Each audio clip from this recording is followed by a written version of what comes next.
우리는 무슨 일을 시작하려고 할 때 늘 염려와 걱정이 참 많습니다. 마음의 결정은 했는데 진짜 괜찮을까? 또 이렇게 부족한 것도 많고 약한 것도 많은데 잘 될까? 또 상황이 많이 어렵다던데 현실이 힘들다던데 어떡하지 하는 염려를 굉장히 많이 합니다. 그래서 어떤 사람은 염려하고 걱정하다가 마음 먹은 것을 포기하는 사람들도 생겨요. 아니야, 안 되겠다. 이래갖고는 안 될 것 같아. 그래서 정말로 포기하는 분들이 의외로 많아요. 저는 그런 분들을 보면 정말로 마음이 아파요. 하면 되는데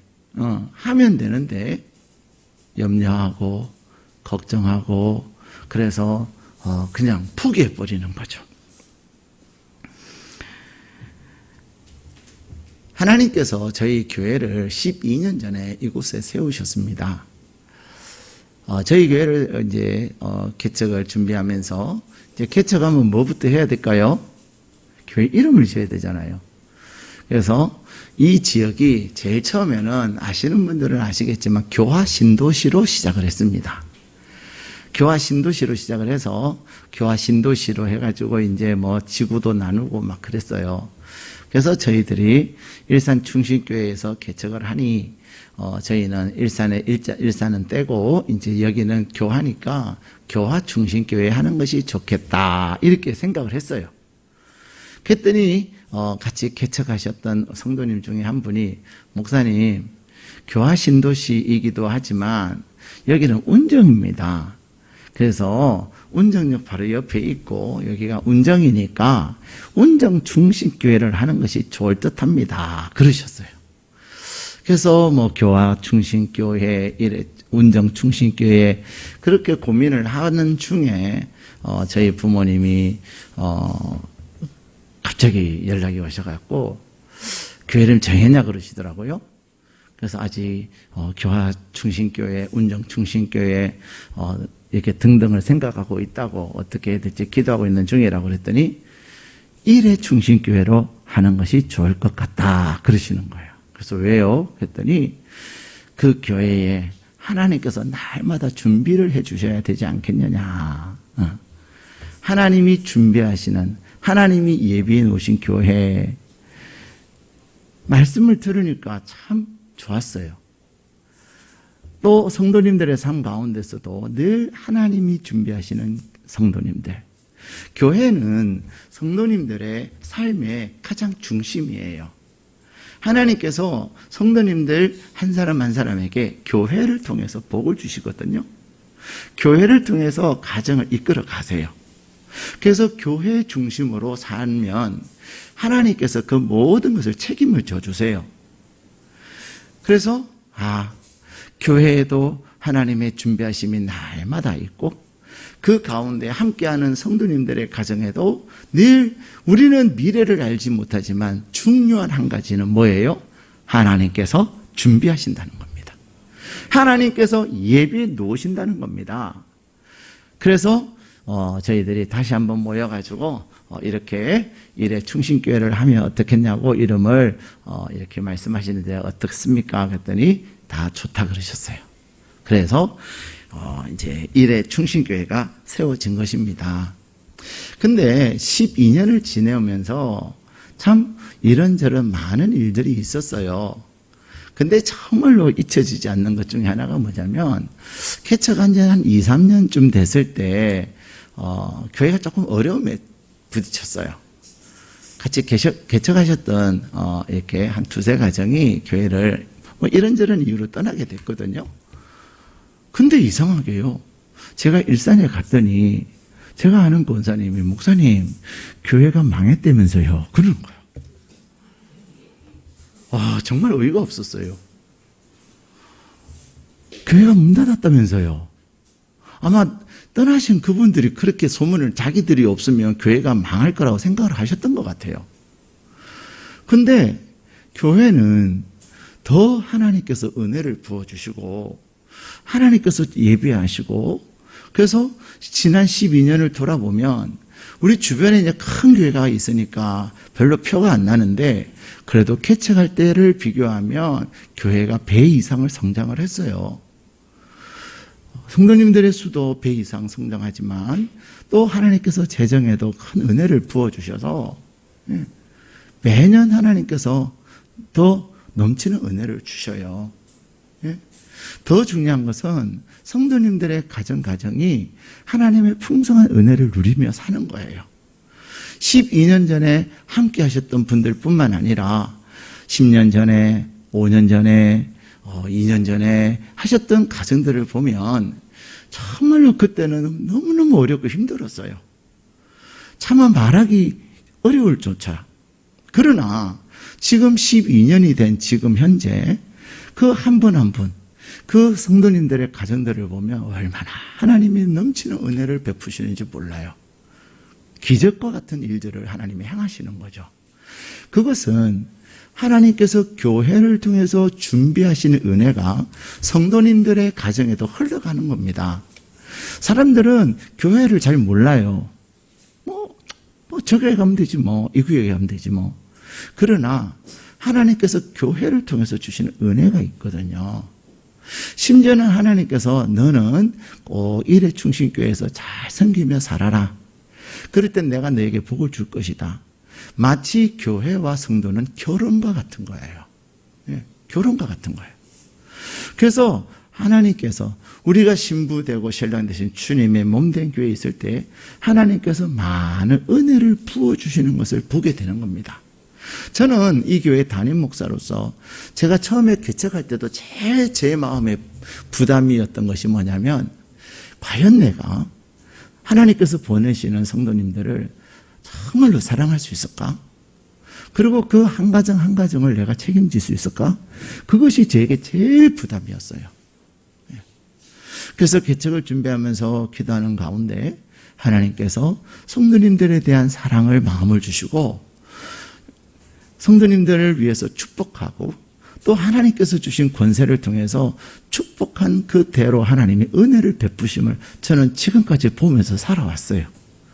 그래서 그 은혜가 너무 감사하고 그래서 성도님들에게도 늘 그런 말씀을 드려요. 걱정하지 마세요. 하나님이 준비하십니다. 중요한 것은 뭐냐면 오늘 우리에게 주신 본문의 말씀처럼 내가 하나님 앞에서 하나님의 말씀에 순종하고 결단하고 행하는 거예요. 저는 12주년 감사 예배를 들으면서 하나님 어떤 은혜를 함께 나누기를 원할까요? 하는 가운데 이 말씀을 제게 주셨어요. 그래서 오늘 이 본문의 말씀을 가지고 여호와 이레라는 제목으로 함께 은혜를 나누기를 원합니다. 이 여호와 이레라는 말의 뜻은 뭐냐면 여호와의 산에 준비되었다. 여호와의 준비하심, 그런 뜻이에요. 우리가 어떤 일을 함에 있어서 우리는 늘 걱정한다고 제가 서두에도 말씀드렸잖아요. 왜 걱정합니까? 그것이 필요한 것이 다 있을까? 또 그것이 잘 진행이 될까? 얼마나 많은 걱정을 하는지 몰라요. 그래서 성도님들이 저에게 목사님 어떻게 해요? 하시는 분들에게 저는 그런 이야기를 합니다. 일단은 기도를 하셔요. 하나님께서 허락하시는 것인지 하나님께서 기뻐하시는 것인지 기도를 하십시오. 그냥 어떻게 해요? 막연하게 어떻게 해요? 라고 말하지 말고 하나님께서 오늘 아브라함에게 말씀하시는 것처럼 하나님께서 주시는 나에게 말씀이 있어야 된다는 거예요. 하나님의 뜻하심이 있어야 된다는 거예요. 그래서 제가 성도님들에게 물어요. 하나님께 기도하셨습니까? 어떤 분들은요, 기도는 했는데 안 될 것 같아요. 어떤 분들은 내 생각에는 아닌 것 같아요. 이럴 분들이 계세요. 근데 우리는 내 생각이 아니라 하나님의 뜻을 따라서 사는 게 중요합니다. 그래서 내 생각을 따라서 사는 것이 아니라 하나님의 뜻을 따라서 사는 거예요. 여호와 이레라고 하는 이 하나님의 준비하심은 하나님의 말씀에 순종하며 나갈 때에 하나님이 베푸신 은혜예요. 오늘 본문에 나오는 이 아브라함은 100세에 하나님의 선물을 받았어요. 이 100세의 아들을 얻었다라고 하는 것은 기적입니다. 하나님께서 100세의 아브라함에게 아들을 주신 이유는 그 전에 하나님은 주실 수 있으셨어요. 근데 하나님께서 아브라함이 완전히 자녀를 낳을 수 있는 능력이 완전히 소진되어졌을 때, 그 누가 봐도 저 사람은 자녀를 못 낳아 라고 판단할 수 있을 정도로 불가능한 그 상태 때 하나님께서 아브라함에게 자녀를 주신 거예요. 무엇을 말씀하십니까? 너는 불가능하지만 내가 하나님이 하시면 된다는 것입니다.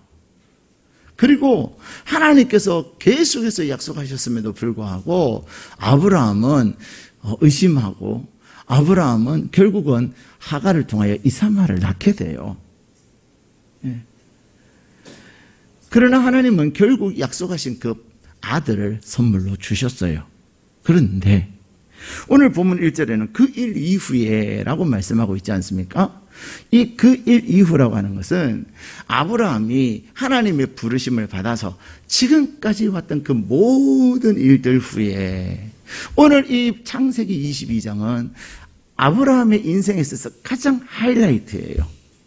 아브라함의 인생에서 가장 중요한 타임이에요. 절정기예요. 근데 오늘 이 절정의 순간을 위하여 그가 살아오면서 모든 것들이 지난 후에 이 말이에요. 그렇다면 아브라함의 삶은 어떤 삶이었어요? 그는 그에게 몇 가지의 시험을 겪습니다. 무엇보다도 그의 아버지 친척 집을 떠나야 되는 그러한 일을 경험합니다. 이 말은 무슨 말이냐면 우상에 대한 시험을 그는 극복하는 겁니다. 아브라함의 아버지는 우상을 만들어서 판매하는 우상 장사예요. 우산이 아니고 우상. 우상 장사예요. 우상을 만들어서 판매하는 분이에요. 그런 집안에서 그는 나고 자랐던 아브라함이에요. 그러니까 우상이라고 하는 많은 그 잡신들을 알고 있는 거예요. 그런데 하나님께서 그에게 나타나셔서 아브라함아, 너가 떠나라. 처음 듣는 음성, 처음 접하는 신.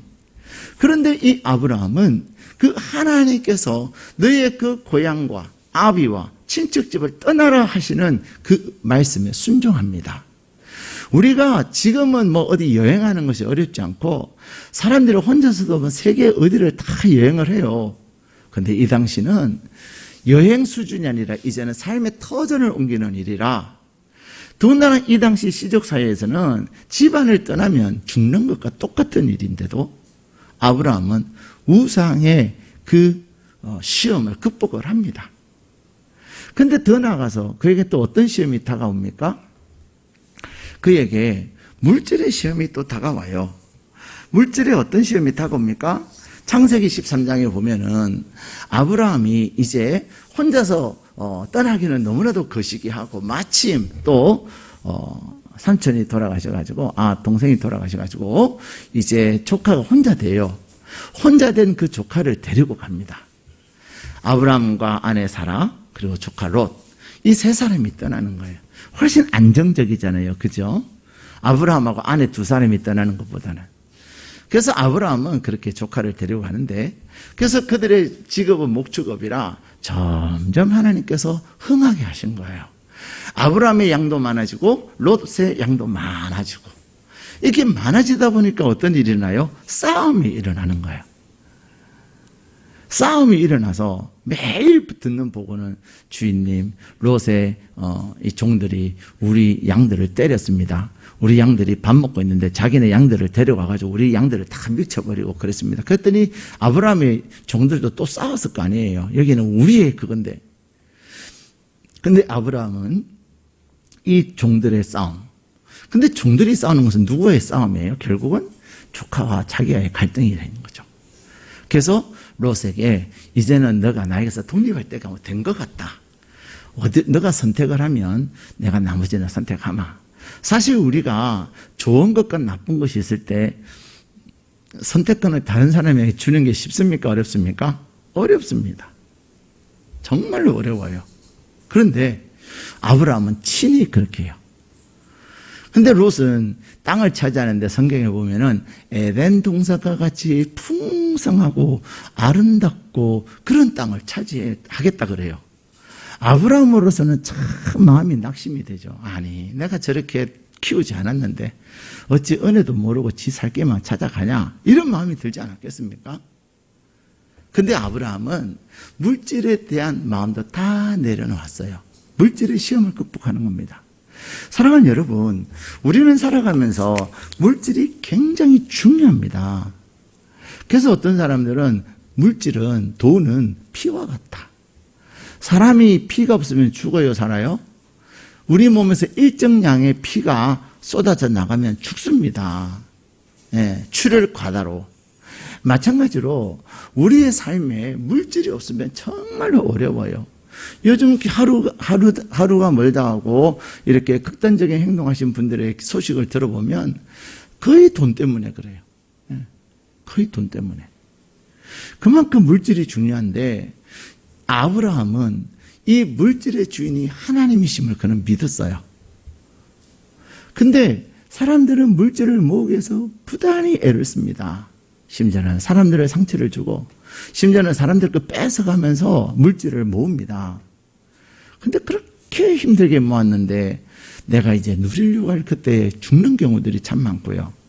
또 이 물질을 자녀들에게 나눠주면서 자녀들이 잘못되는 경우도 정말로 많아요. 제가 일산에 처음 왔을 때 우리 교회 성도님 중에 이제 일산 충식교회 성도님이죠. 그분이 결혼 전이었던 분인데 송포 농협에 직원으로 있었어요. 근데 하루는 그분과 대화를 하는데, 목사님, 자기가 은행에 송포 농협에 갔는데 깜짝 놀랐다는 거예요. 장화에 흙 잔뜩 묻어 있고 밀짚 모자 쓰고 수건을 목에 두르고 땀 뻘뻘 나는, 땀 냄새 나는 아저씨가 왔는데, 그래서 도대체 저분 왜 왔냐? 도와달라고 왔나? 근데 창고에 와가지고 통장을 내밀는데 깜짝 놀랐다는 거예요. 이렇게 겉모습을 보면 통장에는 한 100만 원이나 있을까? 많아봐야 1000만 원? 그랬는데요, 통장에 찍힌 금액은 몇 억이었어요. 어떤 분은 몇십억 가지고 통장에 돈이 있는 거예요. 아니, 농사 짓는 분이 왜 그리 돈이 많대요? 이전에 이 일산이 보상을 받았잖아요. 보상을 받았는데 그 농사를 짓는 분들이 땅 보상을 받는 거예요. 근데 그분들의 통장에는 몇 억씩 몇십억이 있음에도 불구하고 그분들은 농사 짓는 일을 계속해요. 근데 문제는 자녀들은 BMW를 타고, 자녀들은 페라리를 타고, 직장도 안 다니고 놀러를 다니기 시작하는 거죠. 자녀들에게. 그래서 그 많은 물질이 오히려 자녀를 잘못하게 하는 경우가 많아요. 뿐만 아니라 또 물질이 자녀들 간의 갈등을 일으키게 하는 경우도 많습니다.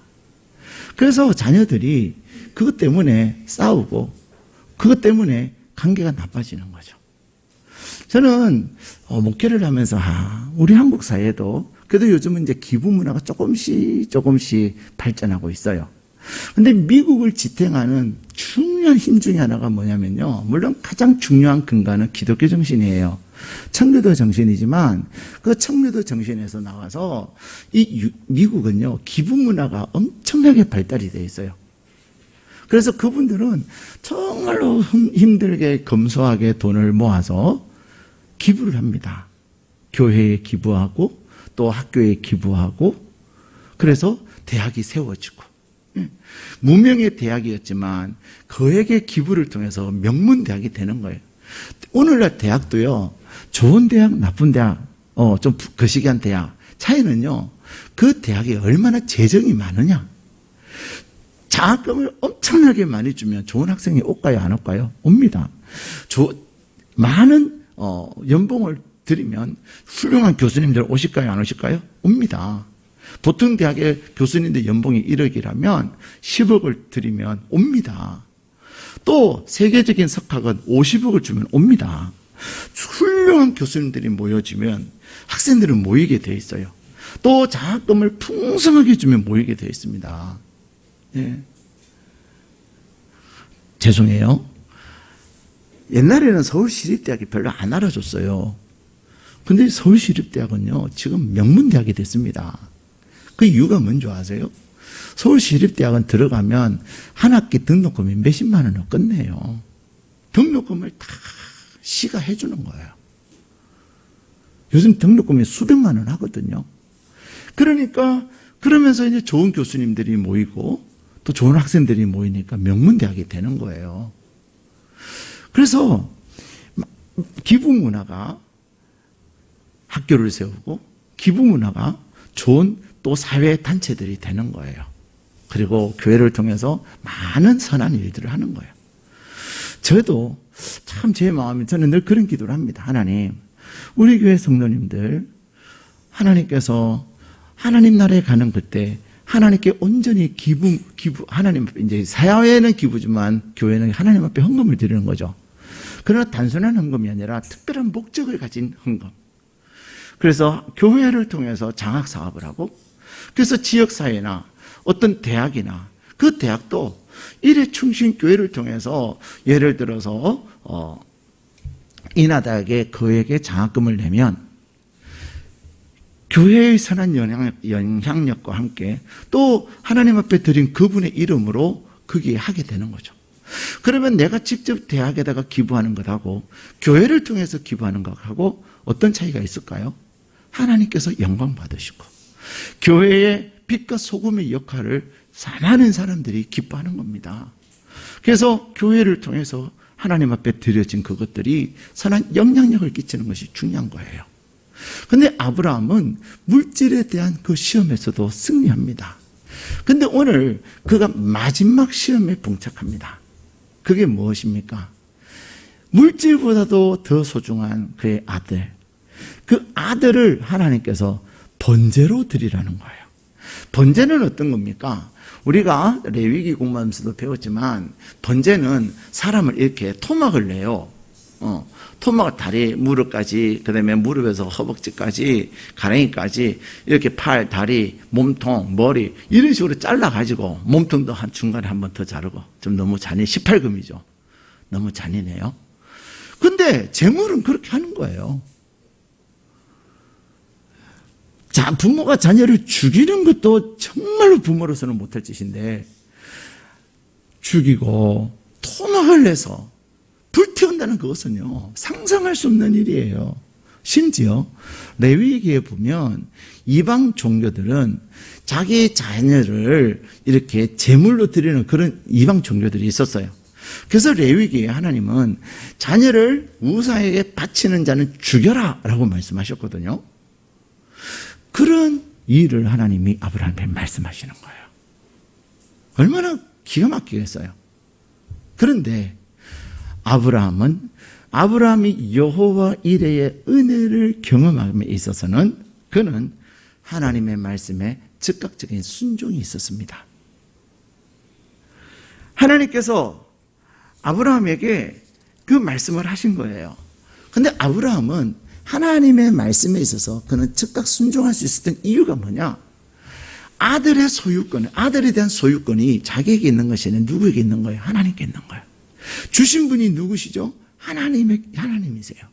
하나님이 주셨기에 하나님의 말씀에 그는 즉각 순종할 수 있는 마음을 가진 거예요. 그러나 절대로 쉽지 않습니다. 우리는, 사람들은 어떤 일을 함에 있어서 목사님 생각하고 결정할게요 이렇게 얘기합니다.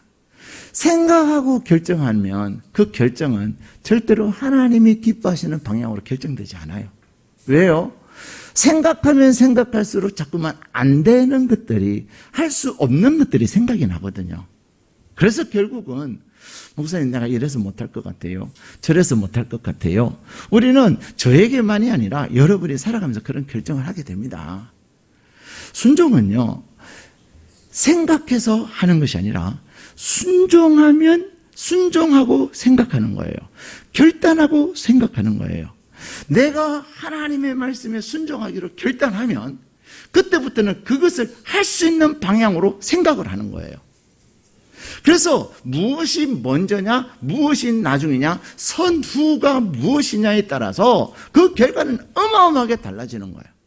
아브라함은 하나님의 말씀 앞에서 하나님, 알았어요. 내가 내 아내하고 한번 상의를 하고 그렇게 한번 생각 좀 해볼게요. 일주일만 시간을 주세요. 그렇게 하지 않았어요. 아브라함은 하나님의 말씀 앞에서 정말로 고통스럽고 정말로 힘들지만 그는 순종하기로 결단을 합니다. 근데 놀라운 것은요, 순종하기로 결단하니까 출발도 언제 해요? 야, 이게 방해를 받지 않기 위해서는 낮에 가면은 내 아내가 일어나가지고 눈이 난리가 날 텐데 새벽에 일찍 떠납니다. 그와 그의 아들, 두 종을 데리고 하인을 데려가죠. 며칠을 가냐면 3일 길을 갑니다. 3일 동안 걸어가는 가운데 아브라함이 얼마나 고민이 많았겠어요. 근데 아브라함의 마음에는 하나님의 말씀에 순종하게 결단하는 거예요. 자, 그런데 보세요. 아브라함이 하나님 앞에 즉각 순종하자 하나님께서 일을 하시는 거예요. 자, 여호와 이레라고 하는 것은 즉각 순종에서부터 시작하는 겁니다. 뿐만 아니라 여호와 이레는 무엇을 의미하냐면 부활신앙을 의미해요. 자, 우리 5절 말씀 같이 읽겠습니다. 시작. 이에 아브라함이 종들에게 이르되 너희는 나귀와 함께 여기서 기다리라. 내가 아이와 함께 저기 가서 예배하고 우리가 너희에게로 돌아오리라. 자, 아브라함이 뭐라고 그래요? 자, 여러분 연필을 꺼내셔가지고 우리가에 동그라미 하세요. 우리가. 여러분, 아브라함이 지금 이제 산에 가서 번제로 드리고 나면 우리가 돼요? 아브라함 혼자가 돼요? 아브라함 혼자가 돼요. 근데 아브라함의 마음에는 어떤 확신이 있었냐면 반드시 나와 이삭이 돌아올 것에 대한 믿음이 있었다는 겁니다. 그 믿음은 하나님에 대한 믿음이에요. 히브리서 11장 17절에서 19절에 보면은 하나님께서는 아브라함이 믿음으로 이삭을 하나님 앞에 번제로 드리고 하나님께서 다시 살리실 것을 믿었다라고 고백하고 있습니다. 죽은 사람, 특히 토막을 내고 불태워진 사람이 다시 살아난다고 하는 것은 인간적으로는 불가능한 일인데 누가 하시면 되죠? 믿음이 없으시죠? 목사님, 제가 됐는데 어떻게 그렇게 됩니까? 에스겔 37장에 보면은 완전히 수십 년 지난, 그래서 뼈밖에 남지 않는 그 마른 뼈들이 하나님께서 에스겔 선지자를 통해서 명령하시고 불렀을 때, 명령했을 때 그 뼈들이 벌떡 일어나서 움직이고 거기다가 생기를 불어넣자 큰 군대가 됐다고 말씀하세요.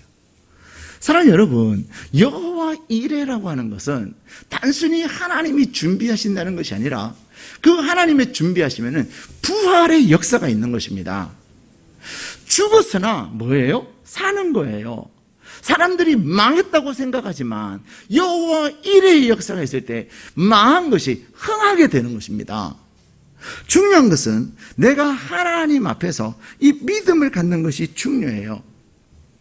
하나님은 우리에게 베드로전서 5장 7절에 말씀하십니다. 너희 염려를 다 주께 맡겨라. 저는 베드로전서 5장 7절에서 다라는 그 단어에 굉장히 은혜를 받아요. 염려 없는 사람이 어디 있겠어요? 그러나 염려 모두를 다 주님께 맡기라는 겁니다. 내가 염려 10가지 중에서 8가지 맡기고 2가지를 짊어지면 그 2가지의 염려는 결국은 또 번식하고 번식해가지고 10개가 아니라 50개가 되고 100개의 염려가 될 수가 있는 거예요. 그런데 하나님은 너가 가지고 있는 염려를 다 주께 맡겨라. 그래야 하면 하나님께서 우리를 위로하시고 하나님께서 우리에게 은혜를 베푸실 것을 베드로전서 5장 7절에 약속하고 계십니다. 사랑하는 여러분, 하나님은 우리에게 여호와 이레를 약속하신 것은 내가 하나님의 말씀에 순종할 때, 즉각 순종할 때 하나님께서는 사람의 눈에는 불가능해 보이고 망하는 것 같이 보이지만 거기에 하나님의 다시 더 큰 역사를 약속하고 계시는 것입니다. 세 번째, 이 여호와 이레라고 하는 것은 이제 변화의 역사입니다. 자, 우리 4절 말씀 같이 읽겠습니다. 시작. 제3일에 아브라함이 눈을 들어 그곳을 멀리 바라본지라.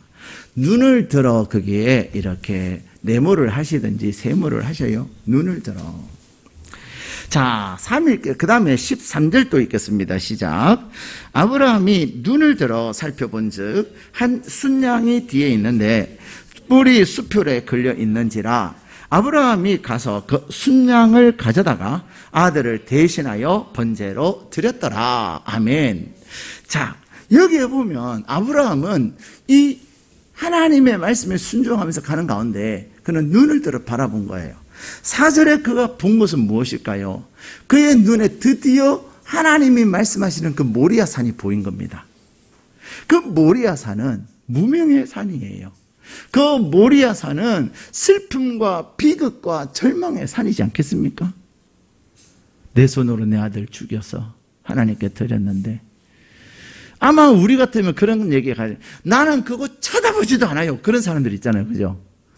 너무 그곳에서 힘들고 너무 마음이 상함이 있어갖고 나는 그곳은 절대로 쳐다보지 않아요. 특히 남자들은 뭐라는지 아세요? 나는 그곳에 향하여 오줌도 안 눕니다. 이런 얘기까지 해요. 그런 곳이 바로 이 모리아산인데 아브라함은 그곳을 바라봐요. 아브라함이 이 모리아산을 바라보는 것은 무엇을 보는 겁니까? 그는 고통의 산이요, 슬픔의 산이요, 절망의 산을 보는 것이 아니라 하나님께서 그에게 주실 부활의 역사를 보는 것입니다. 또한 13절에 눈을 들어 봤는데 무엇을 봐요? 순양이 뒤에 있는 것을 봐요. 순양이 뿔이 수풀에 걸려 있는 것을 봐요. 다시 말하면 그의 눈은 무엇을 보냐면 하나님이 그를 위해서 행하시는 것을 보는 눈이에요. 하나님은 저와 여러분에게 놀라운 일들을 행하십니다.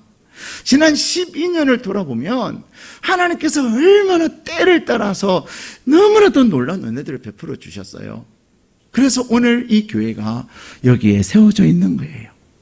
제가 며칠 전에도 어떤 분을 만났는데 제가 그분에게 명함을 드렸거든요. 그랬더니 이게 중심교회예요? 그러는 거예요. 제가 참 그러는 거예요.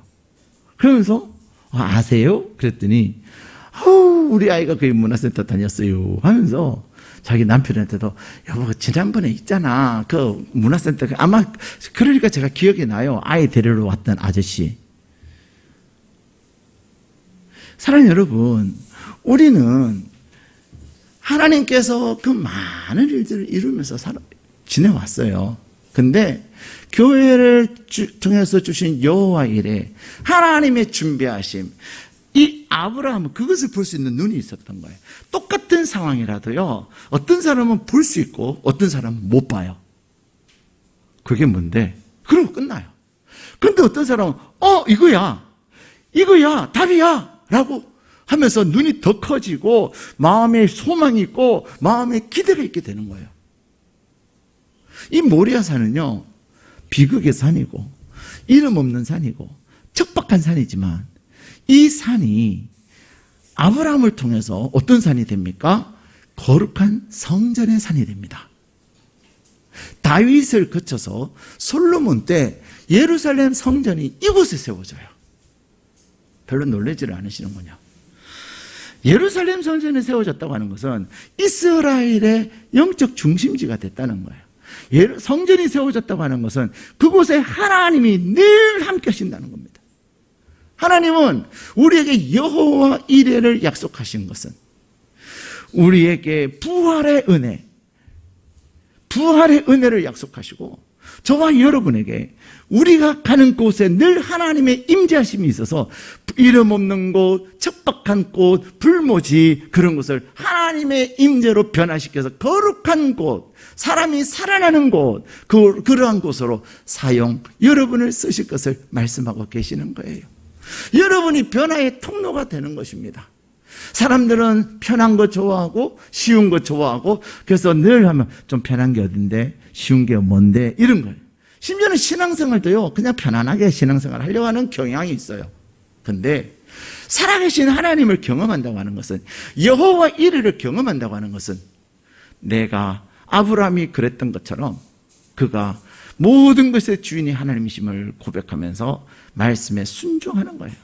비록 그의 3일의 시간은 고통의 시간이었고 정말로 마음이 찢어지는 시간이었지만 그의 마음에는 하나님에 대한 확실한 믿음이 있었기 때문에 확고한 믿음이 있었기 때문에 그는 그 이름 없는 모리아산 척박한 땅 그곳을 거룩한 땅 하나님의 부활을 경험하는 땅으로 변화시켰던 것입니다. 사랑하는 여러분, 12년 동안 우리 교회를 통해서 하나님 많은 은혜 주셨어요. 예. 막 큰 부흥은 아니지만 그래도 많은 하나님께서 은혜를 베풀어 주셨어요. 제일 중요한 것은 사람이 변화되어지고 가정이 변화되어지는 그런 많은 은혜들을 경험합니다. 그 은혜가, 여호와의 이레의 은혜가 여러분 안에 가득하시기를 축복합니다. 그러므로 여러분이 오늘 이후로 무엇을 하든지 제일 먼저 중요한 것은 뭐예요? 기도하는 거예요. 하나님이 원하시는 것인지, 하나님이 기뻐하시는 것인지, 하나님의 뜻인지 그것을 기도하고 또 기도하여 하나님께서 원하심을 확신할 때는 자꾸만 안 될 거 불안한 생각이 들더라도 그것은 물리치십시오. 하나님께서 약속하시고 말씀대로 되는 것입니다. 어제가 저희 아버지 기일이었어요. 저희 아버지가 전국 가신 2주년이 되셨는데, 그래서 기일이 있어서 이제 저희 어머니가 어떡하지 갈까 말까 그러시는 거예요. 그래서 어머니 기도하세요 그랬어요. 하나님께서 엄마 마음에 감동 주시면 오시고 그렇지 않으면 이번에는 안 오셔도 될 것 같아요. 기도하세요. 근데 지난 월요일 날 갑자기 전화를 될 때 우가 한국 가기로 했다 그러시는 거예요. 가야 되겠다 그러시더라고요. 근데 이제 하나님께서 어머니에게 감동을 주셨겠죠. 근데 어떡하냐. 내가 요즘 장이 좀 안 좋아서 계속 설사를 많이 해. 근데 미국에서 한국 올 때 특히 한번 샌프란시스코에서 갈아타시는데 16시간이 걸려요. 그 비행기를 타고 오면서 이렇게 실수를 하면은 참 거시기 하잖아요. 그랬더니 어머니를 도와주시는 도우미 집사님이 사모님 기저귀를 하고 가세요. 근데 무슨 기저귀냐. 그래서 기도하세요. 어머니 절대로 어머니 한국 오시면 오시는 동안 그런 일이 없을 겁니다. 왜냐하면 하나님께서 허락하셨기 때문입니다. 염려하지 마세요. 저도 기도할게요. 제일 먼저 만나서 한 얘기가 뭘까요? 엄마 괜찮았지요? 장 괜찮았지요? 이상하게 비행기 타고 오는데 괜찮더라고요. 그래서 엄마는 비행기 체질인가 봐요. 그러고 지나갔어요. 하나님이 하시는 거잖아요. 사랑하는 여러분, 이것은 정말로 작은 이야기예요. 큰일도 많아요. 중요한 것은 하나님께서 허락하실 때 하나님 앞에 기도하고 하나님 안에서 확신하면 이제는 순종을 결단하고 가십시오. 순종을 결단하고 생각하십시오. 그러면 안 되는 것이 생각나는 것이 아니라 되는 것이 계속 생각나고 되는 일들이 열려지는 것입니다. 그것이 여호와 이레입니다. 12주년을 맞아서 우리 이레중심교회 주신 그 여호와 이레의 은혜가 함께하는 이레중심의 가족 여러분들에게 날마다 더하기를 축복합니다. 그러므로 여러분이 어려운 가운데 있거나 걱정이 든다면 아니야. 여호와 이레. 나는 여호와 이레야. 내 하나님은 이레의 하나님이야. 이레의 하나님 뭐예요? 준비하시는 하나님. 네. 여러분을 위해서 준비하시는 하나님이라는 겁니다. 준비하시는 하나님에 대한 믿음과 확신을 가지고 바라보고 믿음과 확신을 가지고 담대히 나아갈 때 하나님은 여러분의 삶에 부활의 놀라운 은혜를 다하여 주실 줄 믿습니다. 여러분을 통해서 불모지가 생명 있는 하나님의 임재의 자리로 변화되는 역사를, 그래서 여러분 변화의 통로가 되는 귀한 은혜를 경험하게 될 줄로 믿습니다. 그 은혜가 12주년을 맞이하는 여러분에게 넘치기를 주님의 이름으로 축복합니다.